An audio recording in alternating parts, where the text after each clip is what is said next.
Spookie van Boosgelegen.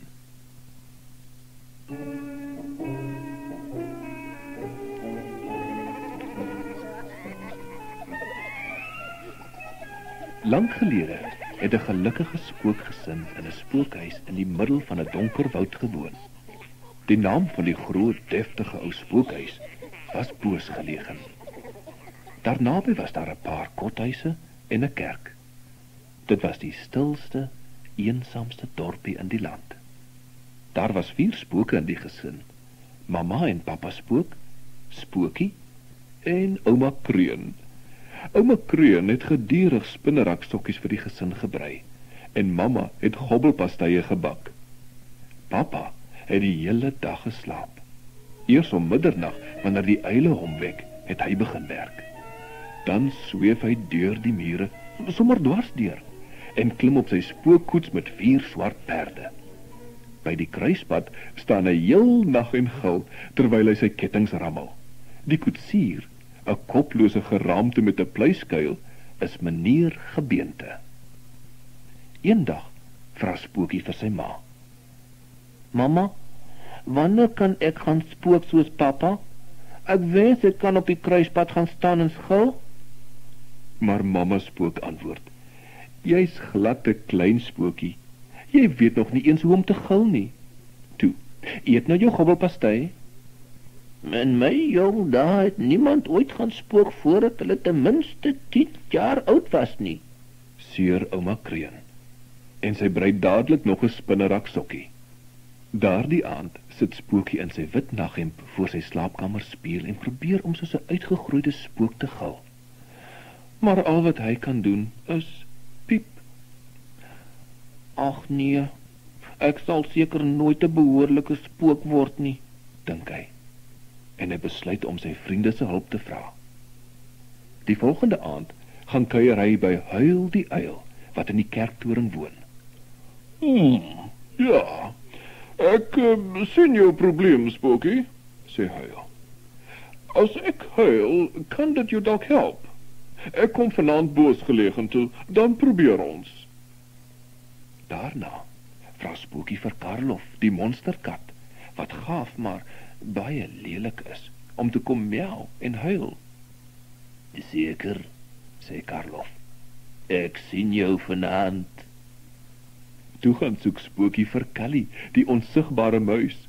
Niemand sien ooit vir Callie nie, maar 'n mens weet altyd hy is daar, omdat hy harde steweltjies dra, wat 'n onaardse lawaai maak as hy oor die plankvloere hardloop. "Ja, ek sal kom," sê Callie. "Ek sal kom piep. Ek het die hardste piep in die wêreld." Daardie aand ontmoet hulle mekaar in Boosgelegen se tuin. Huil maak woe woe. Karlof miau en gil. Callie piep en stamp. Maar wanneer arme Spookie probeer gil, kry hy net 'n soort gorrelgeluid uit. Hulle maak so baie lawaai dat die bure wakker word en kla. Die volgende môre daag die baas van die huis by Boosgelegen op en beveel almal om pad te gee. "Dis 'n stil buurt," sê hy. "Ons kan nie so baie lawaai hier hê nie." Toe ry die hele gesin, almal behalwe Spookie en sy vriende wat in die solder wegkruip, in die spookkoets weg. "O wee," snik mamma Spook. "Wat gaan van Spookie word as hy so alleen agterbly? Arme dingetjie.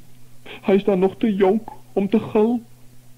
'n Paar dae later daag meneer Grobbie, 'n nuwe huurder, by Boosgelegen op. "Ek slaap eendag hier as ek daarvan hou, bly ek," sê hy vir die huisbaas. Maar hy wag nie tot die volgende oggend om te besluit nie, want toe hy in die leunstoel gaan sit, maak hy vir Karlof wakker, en die monsterkat krap hom verneig. "Help!" skree meneer Grobbie toe hy die huis uithardloop. "Dis 'n vampierkat!" Daar gaan hy by die voordeurhekkie uit, en niemand het hom ooit weer gesien nie.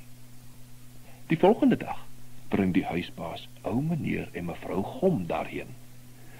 "Ons slaap een nag hier, as ons daarvan hou, bly ons," sê hulle. Toe die klok daardie aand 12 uur slaap, byt Callie mevrou Gom se toon. "Help, help!" gil die gomme, "Dat spook!" Hals oor kop hardloop hulle in hulle nagklere by die deur uit, en niemand het die twee van hulle ooit weer gesien nie. Die volgende huurder wat by Boosgelegen opdaag, is 'n baie vet man, ene meneer Bol. "Ek slaap een nag hier," sê meneer Bol. "En as ek daarvan hou, bly ek." Kort na meneer Bol daardie aand gaan slaap het, begin hy baie hard snork. Hy snork al harder en harder, tot die hele huis skud. Arme Spookie en sy vriende word so kwaad, dat hulle besluit om hom wakker te maak. Eers knyp hulle hom, en kiel sy tone. Toe kruip Karlof die kat onder die bed, en skree vreesaanjaend. Kali die muis hop hop met sy groot swaar stewels op die lappieskombers. Maar meneer Bol snork maar net. Selfs toe die uil 'n wekker op sy kop laat val, hou hy aan met snork. Net toe daag twee van Spookie se beste vriende daarop, Frik en Freek, twee vlermuise wat in die kerk se kloktoring woon. Hulle trek aan meneer Bol se baard en maak klonte in sy hare, maar selfs dit wek hom nie. Eindelik kry Spookie 'n plan. Hy sal meneer Bol se mond met hegpleister toeplak, sodat hy kan ophou snork.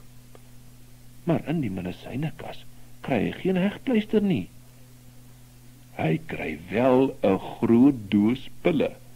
Op die doos is daar 'n etiket met die woorde "Gilpille", en onder die woorde staan "vir spooke met seer kele".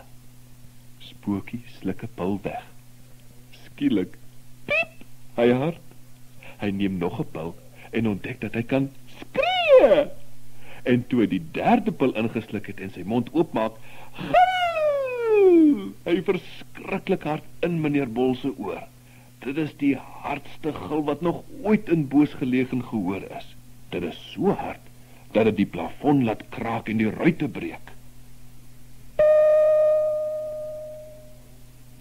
Dit blaas meneer Bol en sy bed dwars deur die venster. Al verder en verder trek die bed, met meneer Bol en al. Dit trek oor die hoogste bome, bo oor die kerktoring, al hoër en hoër. Eindelik land dit op die maan, maar meneer Bol hou maar net aan met snork. Toe draai die gil om en kom huis toe. Op pad stamp dit 'n konstabel van sy fiets af. Dit jaag soos 'n warrelwind deur Boosgelegen se vensters, weer klink deur al die slaapkamers en sterf uiteindelik in die kelders onder die huis weg. En niemand het dit ooit weer gehoor nie. "Hoera!" sê huil die uil en al die ander. "Na dese sal niemand ooit weer in Boosgelegen wil slaap nie." En niemand wou nie. Die spookgesin kon met die spookkoets na die ou huis terugkeer. Toe die klok daardie nag 1 uur slaan, hou hulle 'n partytjie om hulle terugkeer te vier. Daar is 'n tamaai gobbelpastei om te eet en volop maanlig wyn om te drink. En hulle begin dans. Frik en Freek die vlermuise dartel deur die lug. Kali, die onsigbare muis, spring met sy harde steweltjies op die vloer. Karlof die kat, miauw, en skree. Huil die uil, maak hoe. Meneer Gebeente speel 'n deentjie op sy ribbekas. Ouma Kreun laat haar breinaalde klik en kreun ingenome. Mama Spook roep vreugdevol uit en Papa Spook gil en laat sy kettinge rammel. Maar die hardste gille kom van Spookie, want hy het nou eindelik leer skree. En terwyl die ander dans en sing, gee Spookie die een uitgelate gil na die ander. Hy is die gelukkigste spook in die land.